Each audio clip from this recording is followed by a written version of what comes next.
cancer, ascendant cancer et lune en cancer aussi, ça peut marcher pour vous. Prenez ce qui vous parle, ce qui résonne en vous dans toute cette guidance. Donc on va commencer avec la triade qui va nous donner l'énergie de début de mois et celle de fin de mois pour novembre.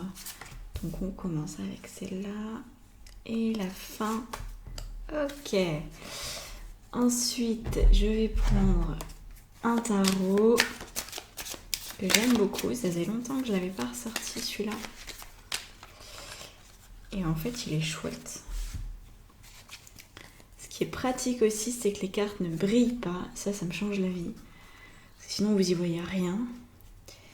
Donc, on va prendre une carte qui nous parle de la relation que vous avez à vous-même pendant le mois de novembre. En fait, quelle est la meilleure posture pour vous par rapport à vous-même. Donc, au niveau de vos comportements, au niveau de votre façon de penser, au niveau de votre façon d'agir. Et ensuite, on va aller voir les relationnels avec les autres. Enfin, on va prendre une carte conseil. On n'a jamais trop de conseils dans la vie. Et avec le tarot, enfin avec les arcanes, c'est uniquement les arcanes majeures. Tarot de Marseille, on va prendre une seule carte qui va nous donner la vigilance. La carte un petit peu attention à ça. Donc on va voir ce qui vous concerne. Je vais remettre un petit peu plus au milieu. Voilà. Alors, on y va. Ok. L'amour là, le malheur ici. Bon, vous en faites pas, ça va aller. La triade a toujours tendance à être un peu impressionnante, mais ça va aller.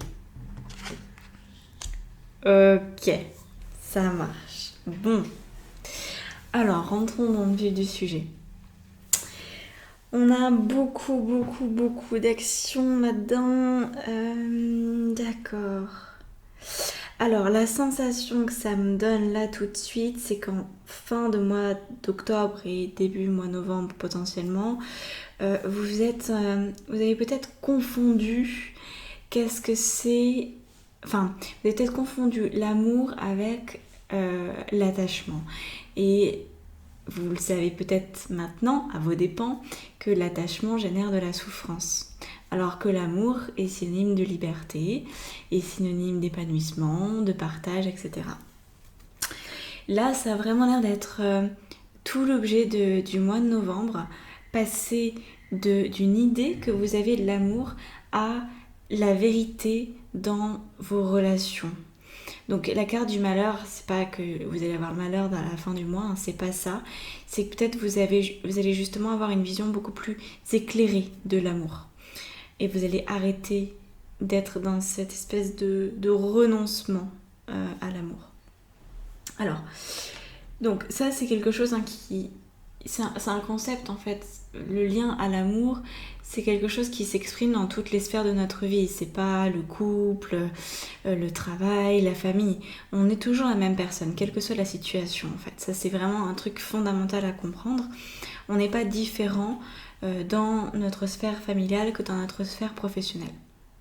Donc une fois qu'on a intégré ça, vous allez vous rendre compte que la manière que vous avez par exemple d'aimer votre travail, ou de ne pas l'aimer, et bien de la même façon vous allez considérer votre entourage, votre couple, même vos enfants, etc. Donc là, dans la relation de vous à vous, on a le roi de denier, et dans la relation avec les autres, on a le chevalier de denier. Autant dire que ce sont deux cartes très proches en termes de vibration. Elles sont très proches. Il n'y a que la reine entre les deux cartes. Donc on est sur des énergies qui sont masculines et sur des énergies qui en fait nous demandent de regarder véritablement à qui ou à quoi on doit notre comment dire ça, notre posture au niveau du travail et au niveau de la vie de manière générale, mais dans ce cas de matériel en fait. C'est-à-dire que par exemple vous allez vous rendre compte que tout ce qui vous a emmené jusqu'ici, au stade où vous en êtes, dans par exemple la maison que vous avez choisie, ou l'appartement, le travail, votre relation à l'argent. Vous voyez, dans ce concept-là, hein, très terrestre, très matériel, vous allez peut-être vous rendre compte qu'en fait, vous l'avez bâti du mauvais pied, ou pas d'une manière totalement juste. Donc là, ça vous oblige un petit peu enfin un petit peu beaucoup même, à revenir sur la manière dont vous avez construit les choses. Quelle énergie vous a poussé à construire votre vie? Qu'est-ce qui vous a guidé? Et il est fort probable qu'à l'heure actuelle, vous êtes dans un... Vous avez déjà compris que jusqu'au peut-être au mois d'octobre, septembre, vous étiez lié à une mauvaise vision de l'amour. Alors une mauvaise vision de l'amour, que j'explique un petit peu ça plus concrètement. Par exemple, vous avez peut-être entendu quand vous étiez petit, oh il faut travailler, même si ce travail te plaît pas, il y a toujours des choses qui plaisent pas dans la vie, il faut accepter que ça te plaise pas, au moins tu as un salaire, au moins tu peux te nourrir, etc. Et en fait, quand on grandit avec ces croyances-là, on ne s'en rend pas compte tout de suite, mais au final, elles nous détruisent. Parce que l'épanouissement, il est primordial pour les individus. Et quand on fait quelque chose par devoir uniquement, quand on fait quelque chose en disant, de toute façon, c'est mieux que rien, on se perd. C'est une manière, quelque part, de vendre notre âme au diable. Parce qu'on oublie... on oublie ce qu'il y a de fondamental. Et en fait, ce qui est fondamental pour tout être vivant, c'est de suivre la voie du cœur, la voie de l'amour. Donc là, je pense que ces dernières semaines déjà, vous avez compris que les choix qui vous ont mené à votre vie actuelle ont été téléguidés, issus d'une programmation en fait qu'on appelle inconsciente, d'une manière de voir la vie, d'une perception de la vie, mais qui aujourd'hui ne vous correspond plus. Et ça, je pense que vous l'avez déjà acté. Par contre, ce que vous n'avez pas encore acté, c'est comment faire pour prendre le parti de l'amour maintenant. Je ne sais pas si vous arrivez à me suivre, c'est assez complexe votre tirage. Il est très subtil et il est aussi hautement spirituel parce qu'en fait, il n'y a rien de plus spirituel que d'incarner son être dans la matière. Aujourd'hui, c'est comme si vous aviez... jusqu'à présent, c'est comme si vous aviez été beaucoup dans le faire, dans le je dois, il faut que. Et maintenant, vous avez pris conscience que non, c'est je ressens qu'il est bon de. Je suis l'intuition de. Pour moi, il est important de. J'ai besoin de. Vous voyez, c'est pas du tout les mêmes phrases, en fait, les mêmes pensées dans votre tête. Et là, vous êtes à cette bascule de... quelle image de l'amour on m'a donné, quelle image de la vie on m'a donné, et moi qu'est-ce que je veux en faire? Qu'est-ce que je garde de ma programmation passée? Qu'est-ce que je garde de mes schémas familiaux? Qu'est-ce que je garde de mes croyances? Et par quoi est-ce que je les remplace, hein? Parce qu'il y en a certaines, vous avez déjà sûrement dû les mettre à la poubelle. Et aujourd'hui, il y a besoin de retrouver un équilibre en partant de vous. Donc ça demande quand même pas mal de boulot. Et on va voir que ce qui est important, c'est que vous n'abandonniez pas toutes vos anciennes croyances. C'est-à-dire que c'est ce que veut dire la Maison Dieu ici. Attention à ne pas jeter le bébé avec l'eau du bain. Dans ce qui vous a été transmis, il y a aussi potentiellement du bon sens. Il y a aussi potentiellement quelque chose qui est positif pour vous encore aujourd'hui. Donc, n'essayez pas d'aller à l'encontre de tout ce qui vous a été transmis coûte que coûte. Faites la part des choses. Et donc c'est pour ça que ces deux cartes-là nous indiquent à aller voir, vous indiquent à vous en fait, à aller observer, à aller voir ce qui est aujourd'hui fonctionnel dans votre vie. Ce qui aujourd'hui fonctionne, ce qui vous donne du plaisir, ce qui est agréable pour vous et qui correspond à la voix du cœur.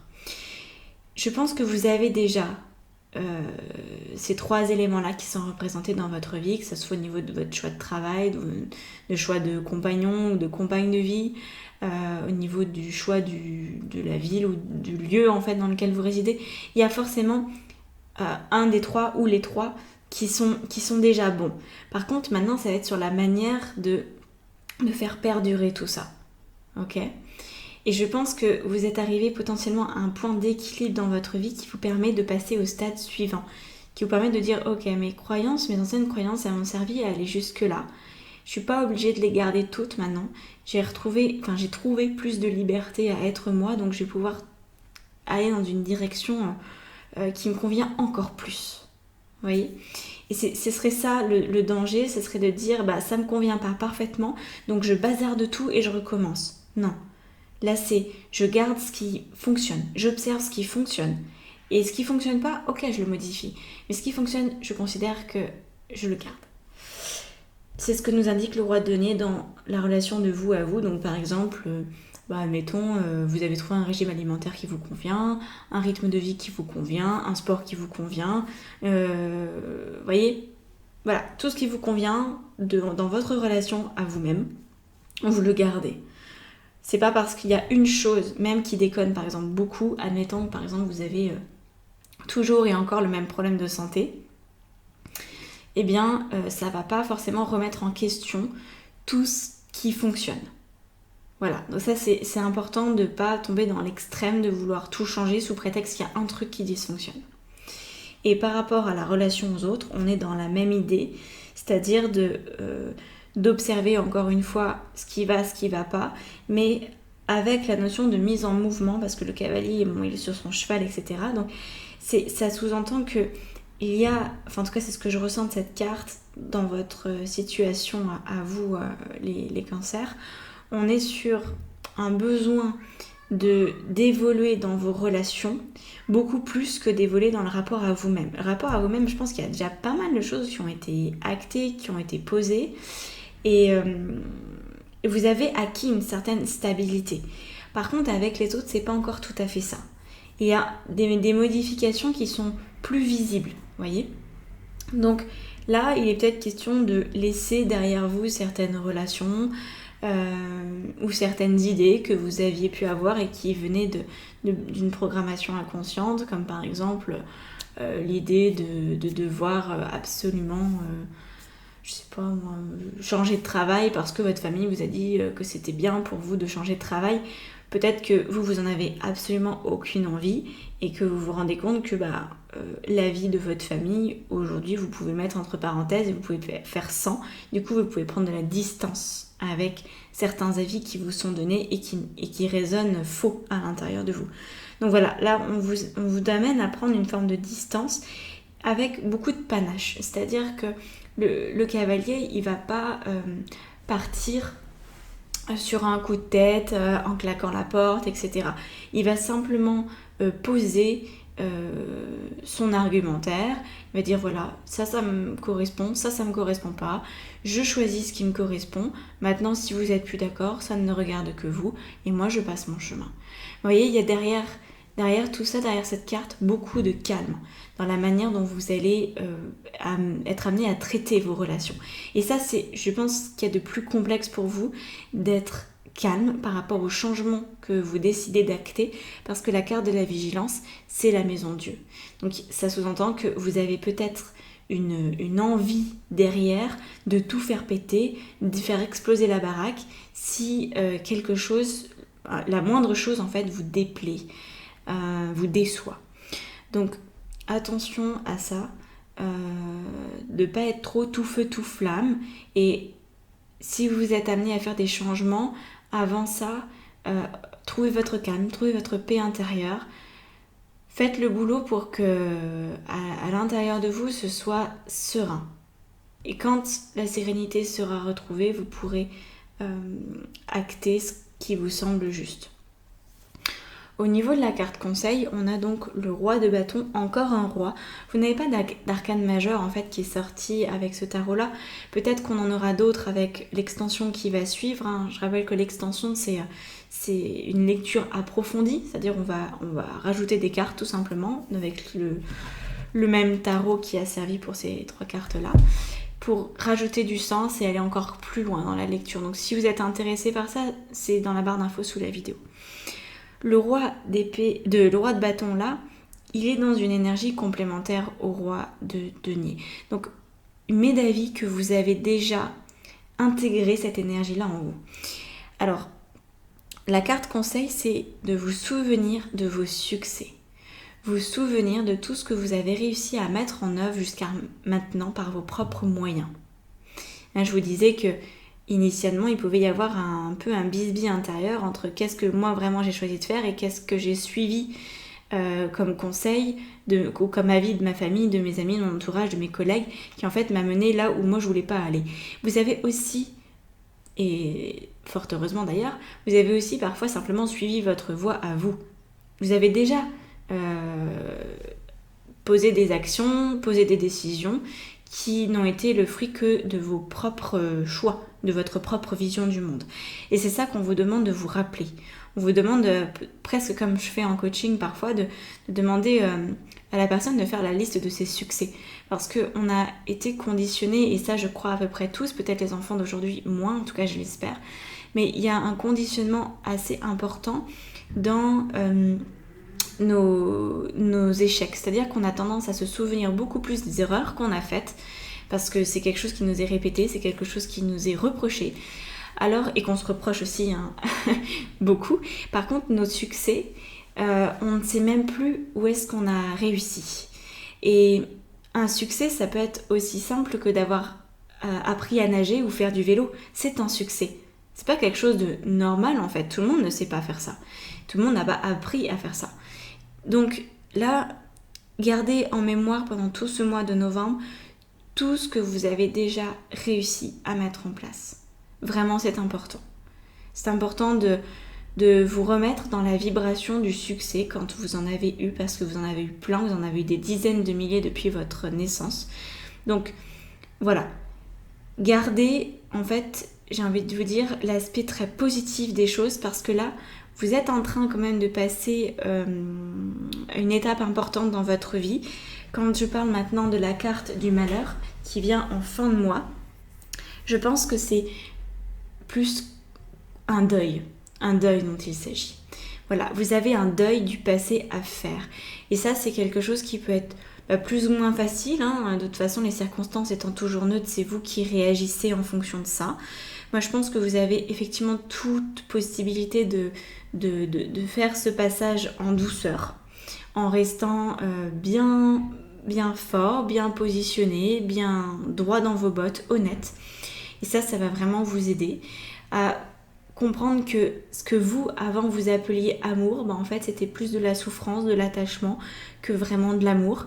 Et vous êtes en train de vous choisir complètement jusqu'au bout ce mois de novembre pour en finir avec les vieilles choses du passé, les vieux attachements du passé. Sauf que ça, se défaire de son passé, on pourrait croire que c'est simple. C'est vrai que ce soit en hypnose spirituelle de régression ou autre, très souvent, les gens qui font ces séances avec moi, quand ils sortent des séances, je sens bien qu'il s'est passé des choses. Mais l'intégration, elle se fait pas en un claquement de doigts. Il faut du temps pour ça. Donc là, il y a un temps de deuil, mais le deuil n'est pas forcément triste quand on l'accepte et quand on voit tout ce qui nous apporte de positif. Donc là, allez vers une sérénité, allez vers quelque chose de tendre, de doux pour vous-même. Et considérez le malheur, plutôt la carte du malheur, comme la fin de vos malheurs. Voilà, la fin de la souffrance. Mais aussi un deuil à faire de tout ce que vous aviez cru vrai jusqu'à présent et de toutes les relations que vous aviez encore dans votre vie parce que vous pensiez que c'était bien de les avoir, de tous les choix que vous aviez posés qui en fait ne vous correspondent plus ou peut-être même ne vous ont jamais correspondu. Il faut faire le deuil de tout ça. Et pour moi, c'est lié aussi au succès dans le sens où quand on a eu des succès, on a aussi eu des échecs. Et les échecs, pour moi, ce sont uniquement des apprentissages. Il n'y a pas d'échec à proprement parler. Et là, c'est ce que cette carte nous rappelle, qu'il est temps de faire le deuil de vos erreurs pour apprendre de vos erreurs. Et ça, c'est quelque chose de très profond. Par contre, on ne parle pas d'une erreur en particulier. On parle de votre vision de vous-même par rapport à l'échec, par rapport à l'erreur, par rapport à l'apprentissage. Voilà. On a besoin de de temporiser beaucoup. Voilà, donc temporisez, prenez votre temps, réfléchissez bien avant de parler, ne jetez pas le bébé avec l'eau du bain et ce mois-ci va très bien se passer. Donc si vous en voulez plus, si vous voulez des soins collectifs, si vous voulez des lives avec des lectures d'âme, tout ça, allez voir dans la barre d'infos sous la vidéo, vous aurez toutes les informations concernant ce que je peux proposer. Pour ceux qui le souhaitent, les extensions sont aussi disponibles. Toujours pareil, sous la vidéo, vous trouvez ce qu'il faut. Moi, je vous laisse ici. Je retrouve ceux qui le souhaitent dans la vidéo suivante.